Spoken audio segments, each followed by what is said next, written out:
All right. And we are live in 5, 4, 3, 2, 1. Are you receiving this transmission? Are you receiving this transmission? All right. Let's get ready to go live in 5, 4, 3, 2, 1. Take a deep breath. Hold it for a moment and relax.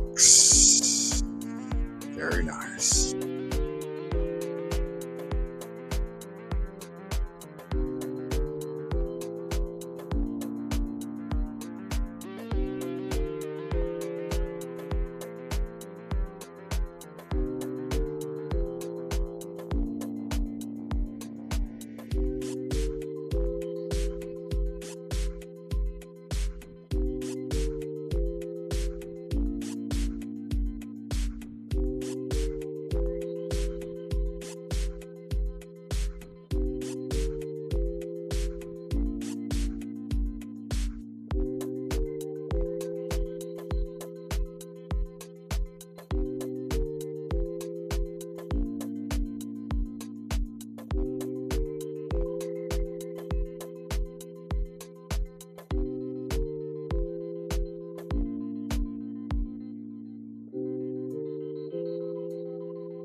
All right.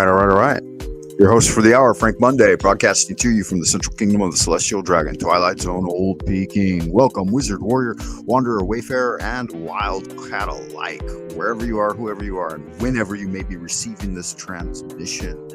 Welcome back, aspirant. If it's your first time, don't let it be your last time. Make sure you check me out on www.imnotacriminal.com/Frank Money. Pull something in the tip jar, guys. That keeps the lead in my pencil. Make sure you like and subscribe. Hit the thumbs up. All that happy horse shit that makes YouTube's algorithms bark like Pavlov's dog. Woof, woof, woof, woof.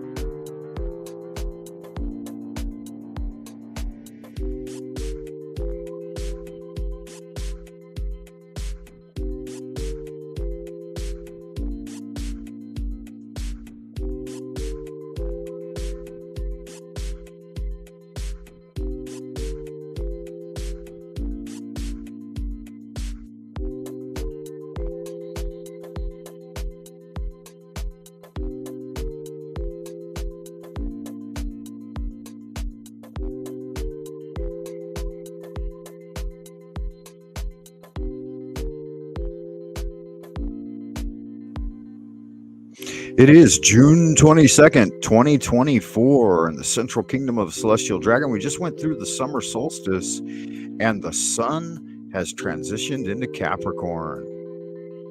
The moon was in Sagittarius as we went through the summer solstice, and now it's in Capricorn. Wait a minute, that's Cancer. That's the Cancerian crab, the star crab. Now we're transitioning into Capricorn. He's here in the Central Kingdom. It's the 22nd. I don't know what date and time you might be receiving this, or what date and time you're in, but I don't understand all this. I do realize that there was the full moon last night, and now we're going into the third quarter, and which means bringing things to fruition, completion of tasks, vibrant, powerful energy. Second night of the full moon is what we call it in China. We call it the 16th of the lunar month. I believe it's the 5th lunar month right now. I have to double check to make sure. Pretty correct. Pretty certain that's accurate. We've got trine Mars. What's trine Mars?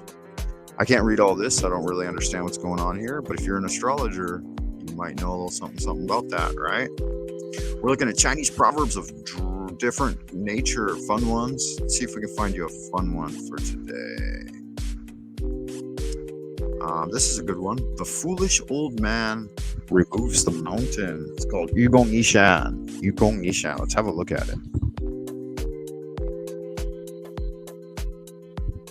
Give me just a second, guys. We're having technical difficulties here. We've got interruptions coming in the show in real time. There's people asking me to do things. Never any kind of fun. Just enjoy that wonderful free StreamYard music. Daydreaming. What a wonderful little jazzy tune for another beautiful evening here in the capital.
All right, we can go ahead and get back into that idiom, Chinese idiom for the day, guys. We might try to do one of those every day. Who knows? Got some kind of stuff going on in the background. See, the foolish old man removes a mountain. The Chinese original is written that way. You can see it there on the screen. Yugong Yishan. Yugong Yishan. Yugong Yishan. Yugong Yishan. Okay, that's how you say it there. The legend goes that the old man was leading his family and picking away at a mountain in front of his house. When asked how he could accomplish this feat, the foolish old man replied that if his family worked ceaselessly, generation after generation, the mountain would eventually be leveled. He said an inch removed,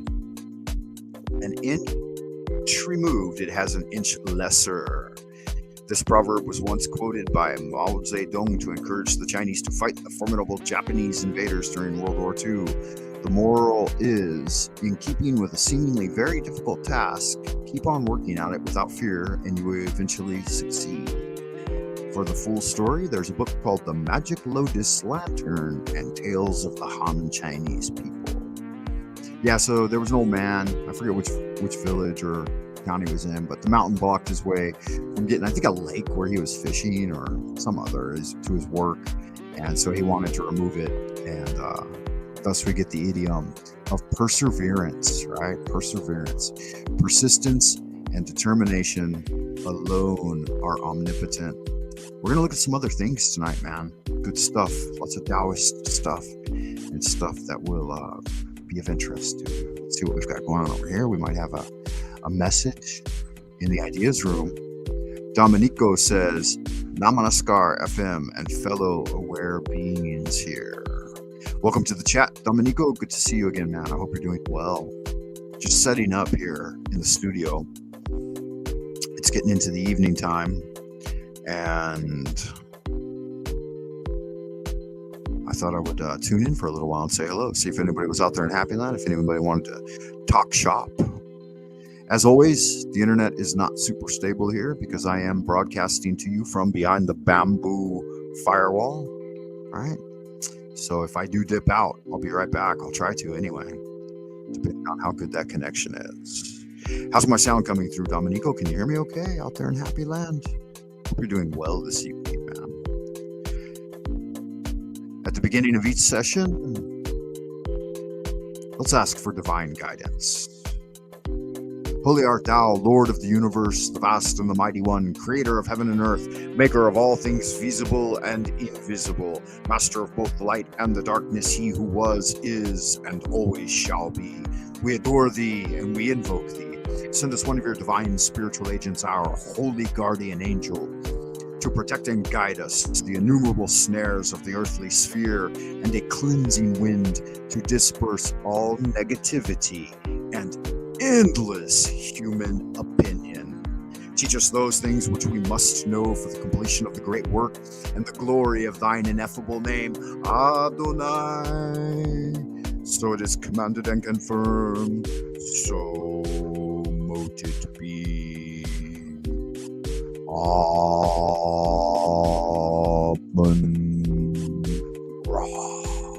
Right. That really puts the lead in my pencil, guys. I like it a lot. It helps give me some motivation and inspiration.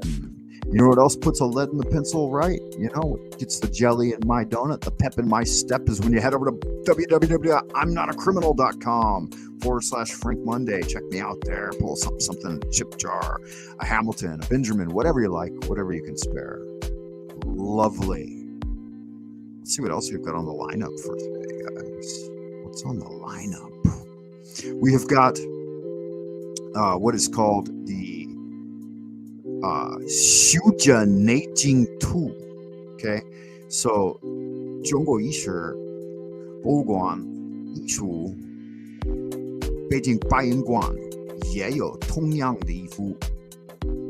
There is a picture in Chinese Tao called the Shuzhen Neijing Tu. See here, Neijing Tu. Shuzhen Neijing Tu. And in this ancient, mysterious set of glyphs, there are quite a few of them, in fact, it shows you internal alchemy.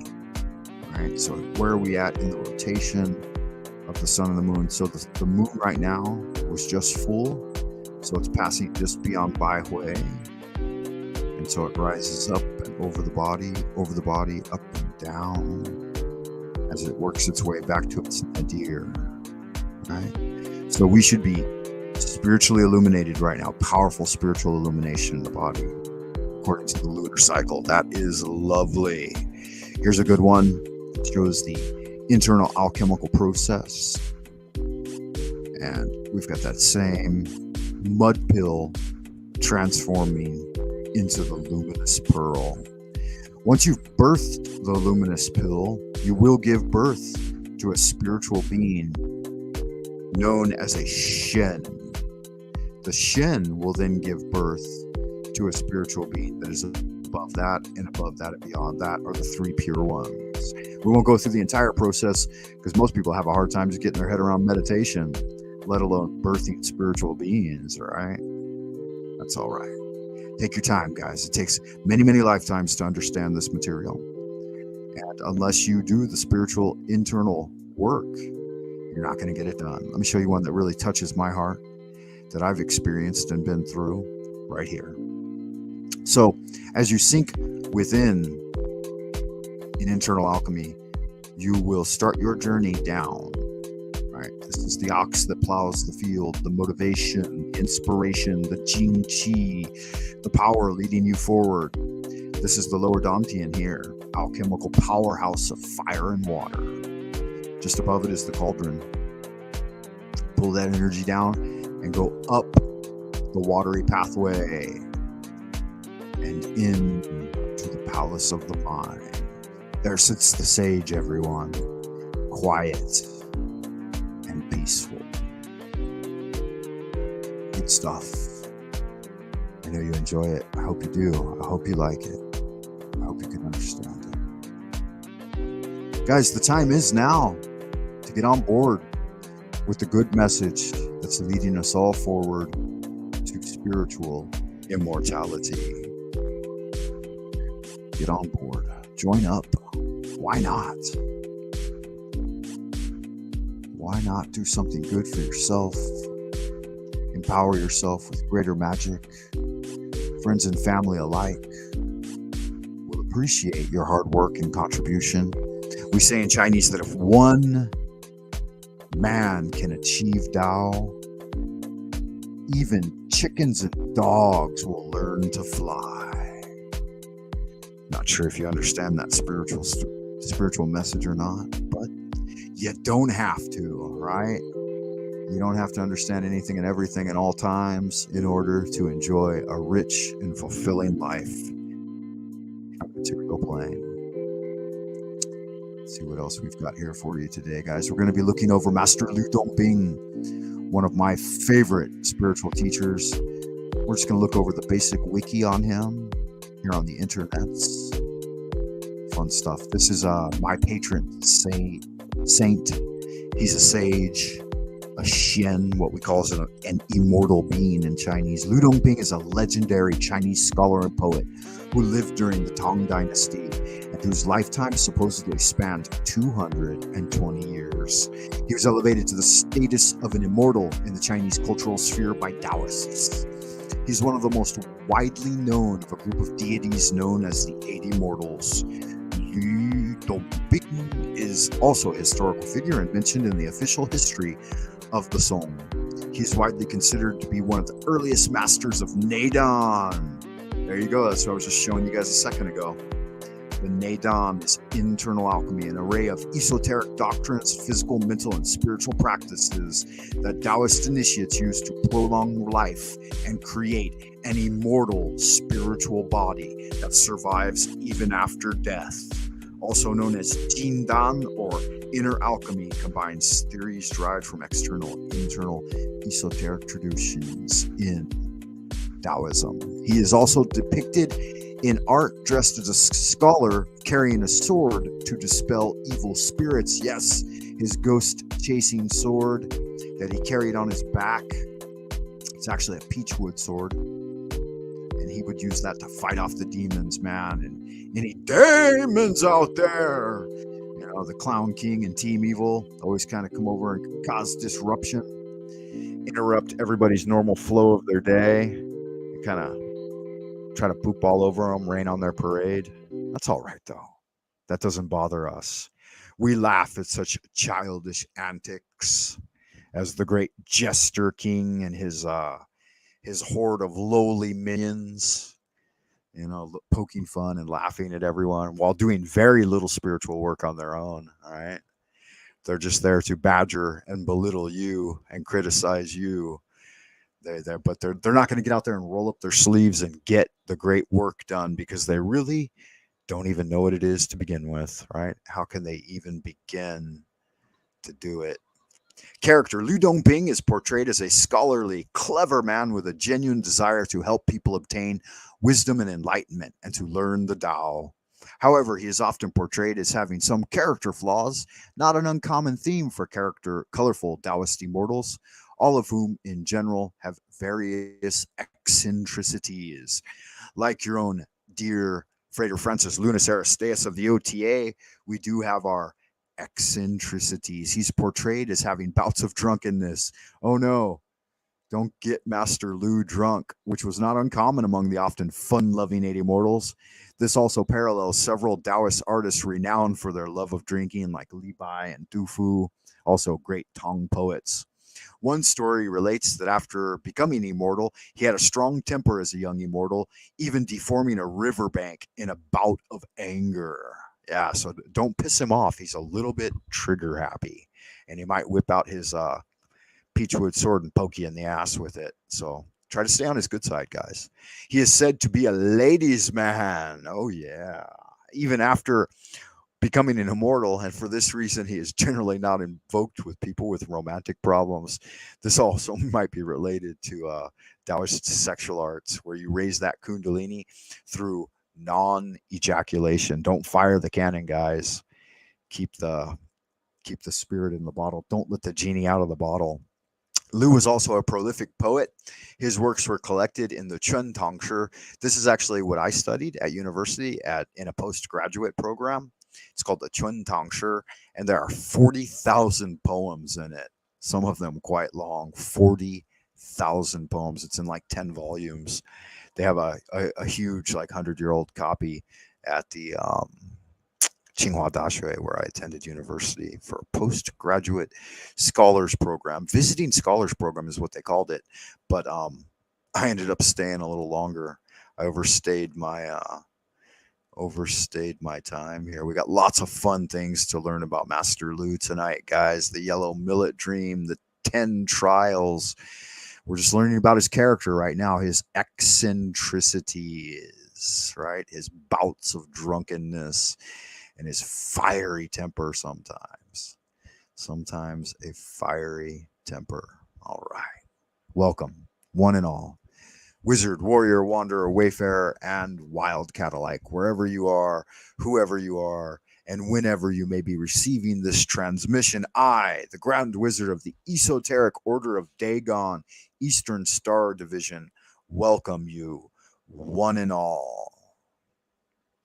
We are broadcasting from the Central Kingdom of Celestial Dragon, Twilight Zone, Old Peking, deep behind the bamboo firewall. So, if the connection isn't stable, you know why, right? Internet unstable. If I dip out, I'll come back. I'll come right back if I can. So please stand by, right? Please stand by. Yeah. At the beginning of each session, I like to ask for divine guidance, which I have already done. I wanted to know which skills are you working on to master during the 100-day challenge, Way of the Scholar Warrior? Have you been engaged in refining your intuition, perhaps, or maybe your courage? Some people, they lack courage. They're cowardly. They will not face the truth directly. Instead, they oscillate and meander and just kind of beat around the bush. But there are many different ways to go about building greater courage, guys.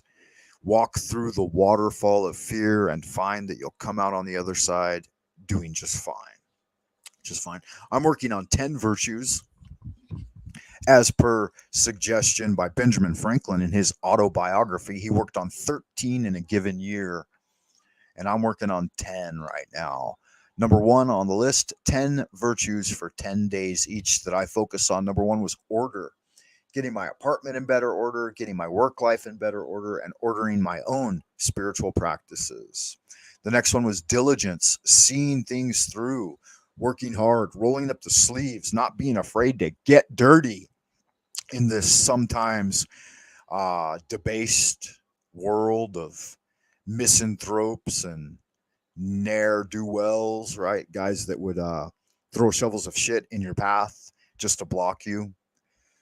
Don't do that, man. Help out humanity. Work hard to make sure everyone's path is a little easier. As I walk down the path, if there's a rock or a tree limb in the way or something, I clear it out of the way so that the people coming behind me have an easier time at it, right? I like to clear things out of the way and leave little cookies, fortune cookies, or golden coins along the way, golden nuggets, so that people feel motivated to go forward. I'm an added value guy, and I think that's a really important part of being a member of the giant human family.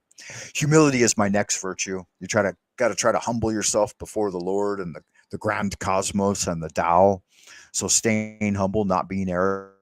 This isn't for me because I'm a good-looking man, and I have developed some pretty high-level skills in things like kung fu and magical power, potency, sexual prowess. So I sometimes do kind of wane towards pride, and I need to be wary of that. So I am developing humility in myself. Dutifulness is the next one.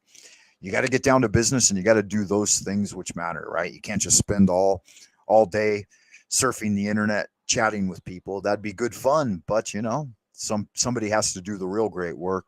They have to get out there and they have to build academies and institutions and participate in them and do things that truly matter and will be of lasting service to humankind. Building bridges, dams, things that help everyone out. The Commonwealth is what we call it. Sobriety was my next virtue. And during my whole 10-day of sobriety, I didn't take a single drop of anything. And it's not just a sobriety from alcohol or drugs and alcohol, but it's also a sobriety of spirit and a sobriety from vice and any type of negative emotion that might overcome you. Being sober in spirit, being clear, having discernment. That's what my understanding of sobriety was all about. Not being swayed by emotions, Temperance was the next big virtue on my list. And I've gone through temperance, frugality, fortitude, and now I'm deep in the throes, day 3 of perseverance. All right, that 13-letter word, perseverance, Perseverance. So a wonderful word as a focal point of this 10-day in the 100-day challenge, which means I'm in the 9th 10-day. I've got this one and then one more to go, and I'm done. Guys, I'm going to have to take a little break here because I ordered some food, and I got to go downstairs to pick it up. But I appreciate you stopping by to tune in. I love y'all good-looking, sexy people out in Happy Land. After I have a little dinner, I'm going to come back and probably do another hour or so. So if you're out there in Happy Land, prepare to join me in the abodes of the Aether, and bring your best, bring on your A game, put your best foot forward. Let me know what you think about spiritual cultivation, right? Don't be afraid to check me out on buymeacoffee.com/Frank Monday. There are lots of free articles that I've written over there that you can enjoy. And if you do make a one-time donation, you'll be on my mailing list. And I like to send out 1 or 2 essays a month. Plus, there are free PDFs that you will have access to, books not books, but pamphlets that I've written on spiritual cultivation. I've got one on meditation. I've got one on the tarot.